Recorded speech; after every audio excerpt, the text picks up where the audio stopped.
At the beginning of the story, we see a prison in Siberia where scores of German soldiers were lined up.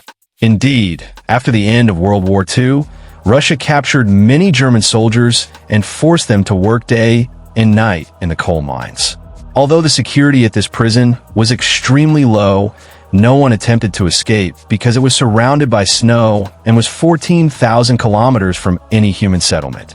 So, even if a prisoner escaped, they would surely die in the freezing Siberian winter. This prison was built amidst thousands of kilometers of snow, making it impossible for any prisoner to even think of escaping. But among these prisoners, there was one prisoner who was extremely sharp-minded and wanted to escape to his wife and daughter. This prisoner's name was Clemens Forell, who was to serve a full 25-year sentence in this prison. Clemens absolutely did not want to spend half his life in this prison. Clemens desperately wanted to escape from this prison at any cost. Luckily, one day, Clemens got the chance and escaped by boarding a coal freight train. Now, outside the prison, when he saw the stars in the open sky, he was overjoyed. But this happiness was short-lived. After a short distance, the freight train stopped, and when Clemens looked out, a Russian soldier stood before him with a gun drawn. Unfortunately, Clemens was caught here and locked in an open-air cell for escaping from prison. The cold weather was intense, and the nighttime rain worsened Clemens' condition. Clemens was kept in that cell not for a few hours, but for 2 full days. The next morning, 2 full days later, the prison warden came to him and, taking him out of his cell, didn't torture him at all. He simply said, "Your comrades are eagerly awaiting you." When Clemens met his comrades, they were all waiting for him with sticks and rods. They were furious with Clemens because they had been starved for the past 2 days because of his escape. Clemens now understood why the warden had said that his comrades were waiting for him. Upon seeing Clemens, the other prisoners attacked him and beat him severely. Clemens was so injured in the assault that he had to be admitted to the prison hospital. The prison doctor was also a German prisoner. As soon as Clemens regained consciousness, he told the doctor, "I want to escape again, and I need your help." The doctor was astonished by Clemens' bravery, that even after all he had endured, he was unwilling to give up. The doctor explained to him that it was impossible to escape from this prison alive, and that even if he did, he would die in the freezing cold outside. But the reality was that even if he didn't escape, his death was certain because the coal mines he worked in contained high levels of carbon, which entered his body through the air and caused dangerous diseases like cancer. Therefore, the doctor told Clemens that he must try one last time to escape. The doctor then took out all his warm clothes, shoes, and other necessary supplies and gave them to Clemens, informing him that Russian soldiers hid their food near the railway lines. He also gave Clemens a gun to protect himself. The doctor had actually collected all this equipment in advance because he himself wanted to escape. But a week ago, he learned that he was a cancer patient and had no more than a month left. He then gave Clemens a lunchbox and told him, "If you survive, deliver this lunchbox to my family and tell them I'm no longer alive." Once again, Clemens escaped in the dark of night, this time choosing to walk instead of taking a freight train. He continued walking all night until morning, fearing that the Russian soldiers might catch him. When the warden learned that Clemens had escaped, he went straight to the doctor's room to question him. But before he could reach him, the doctor had already taken his own life. Knowing that after hearing the news of Clemens' escape, the warden would torture him to death. The warden then sent several Russian soldiers in search of Clemens, ordering them to capture him alive and bring him back. But even after several days of searching, Clemens was nowhere to be found. Luckily for Clemens, the snowfall had begun, obscuring his footprints, making it difficult to find him. Everyone now assumed Clemens had frozen to death in the cold. But the warden wasn't ready to give up, knowing Clemens was very strong and wouldn't give up easily. He ordered the search to continue. Meanwhile, we see Clemens, who was zealously pushing through the blizzard. 9 days after escaping prison, he suddenly heard dogs barking, and as he turned around, he saw a sled coming toward him. Before he could escape, the sled came near him. The sea climbed over him and moved ahead. Just then, Clemens' eyes opened, and he realized he was only dreaming. Clemens had been walking for the past 9 days, and now his food had run out. Hunger and fatigue made it difficult for him to continue, but Clemens refused to give up and continued on. After a few days, his body gave out, and he fainted from hunger. A few hours later, when he regained consciousness, he heard a strange sound nearby. He saw a seal, and his eyes lit up. He immediately drew his gun and tried to aim with all his might. But due to fatigue and weakness, his aim was off, and the seal began to flee. Clemens, who had found a small hope of survival after so many days, could not let this hope slip away. Clemens immediately ran after it, but the ice broke and he fell into the water. This injures his leg. Despite his injuries, he continues to chase the seal. Just as Clemens is about to shoot, the seal hides behind a rock.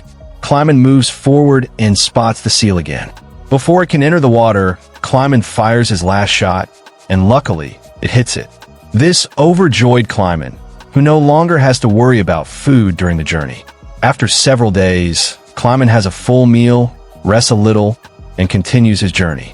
After such a long journey, Clemens is completely alone, surrounded by nothing but snow.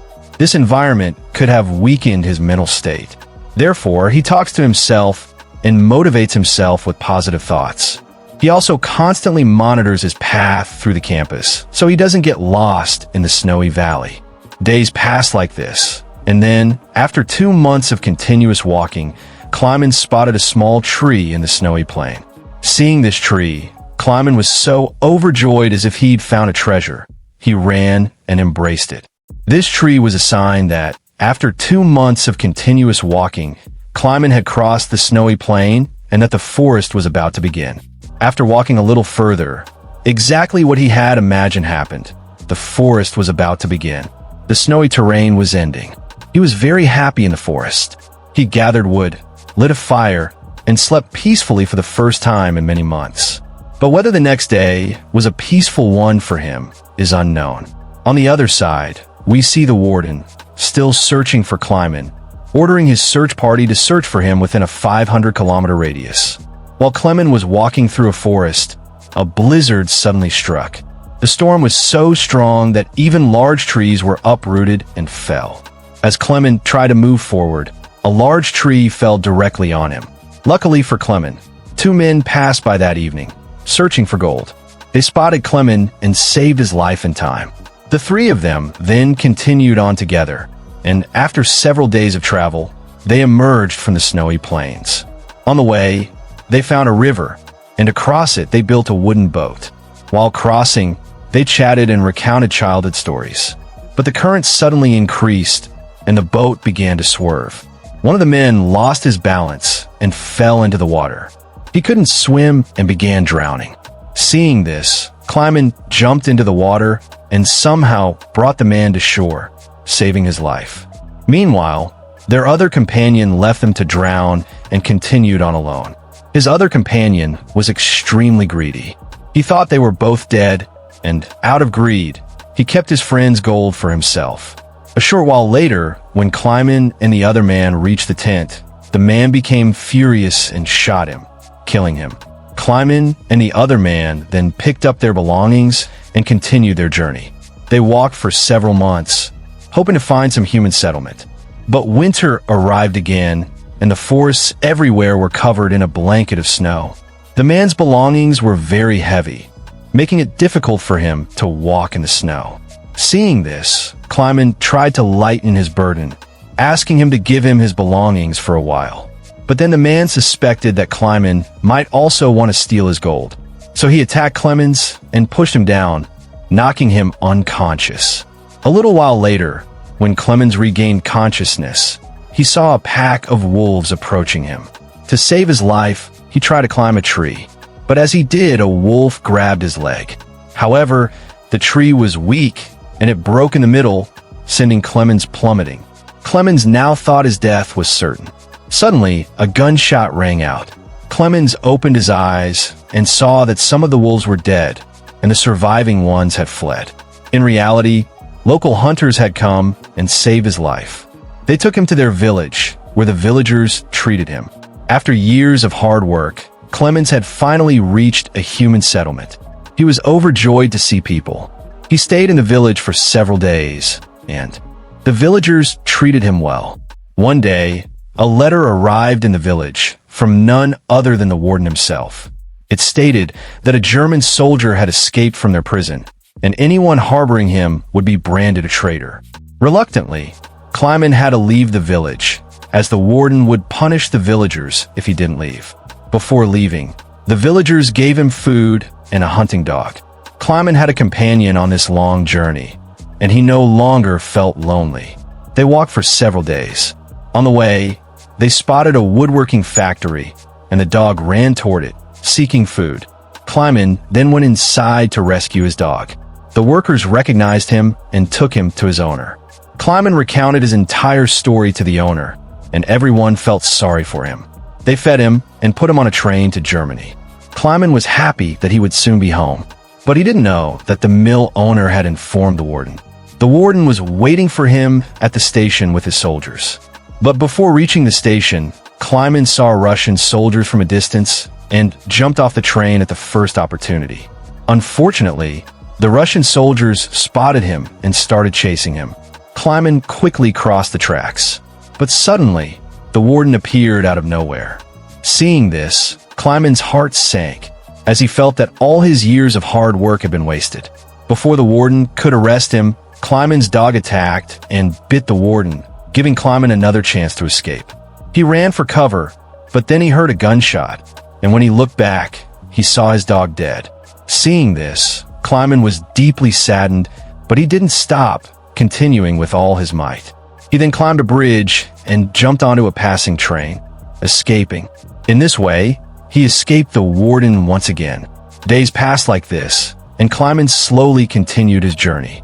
Before long, the year was 1952, and 7 years had passed since Clemens escaped from prison. He was in Central Asia, wandering around a village fair. He saw a variety of food and drinks. He yearned to eat, but he had no money, so he kept his heart in check and moved on. Then, he spotted 2 girls selling pancakes at the fair. Clemens wanted to eat, but the poor man didn't have a penny in his pocket. So, he began walking on, feeling dejected. But then one of the girls felt pity for him and broke off a piece of pancake and gave it to Clemens. At first, Clemens felt a little awkward. Then, thanking the girls, he ate the pancake. There was a Jewish man at the fair who had witnessed all this. Clemens then went to a church, and this man followed him there. This man, too, had once been a prisoner.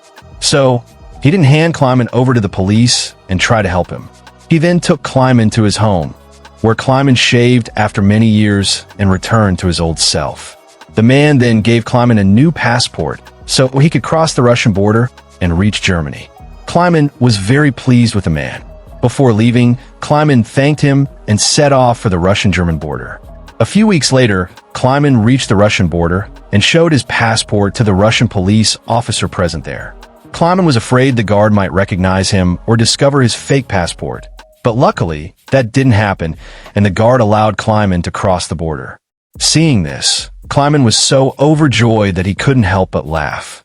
Finally, he reached the bridge, crossing which would take him to his home country, Germany. But as he reached the halfway point, a bright light shone on his eyes, and when he opened his eyes, he found the warden standing before him. When Clemens looked back, he was still on Russian territory, and this meant the warden could still arrest him.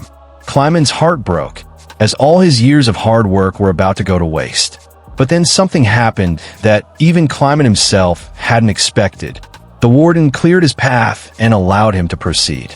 At first, Clemens was incredulous, but he still mustered up the courage to proceed.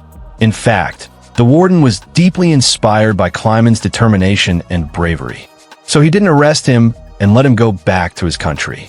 And then the warden said, "This fight was just between 2 soldiers. One was me and one was you, and you won it. Go and live your life." Finally, Clemens crossed the border and reached his home country, Germany. He then arrived near his home, where he saw his daughter and wife. A short while later, when they left the house to go to church, Clemens followed them into the church. However, Clemens hadn't called out to his daughter yet, hoping that one day her father would return. When the daughter looked back, she recognized her father and ran to hug him. His wife was overjoyed to see Clemens alive after so many years. Finally, the three of them embraced, and this film, based on a true story, ends. I hope you enjoyed today's story.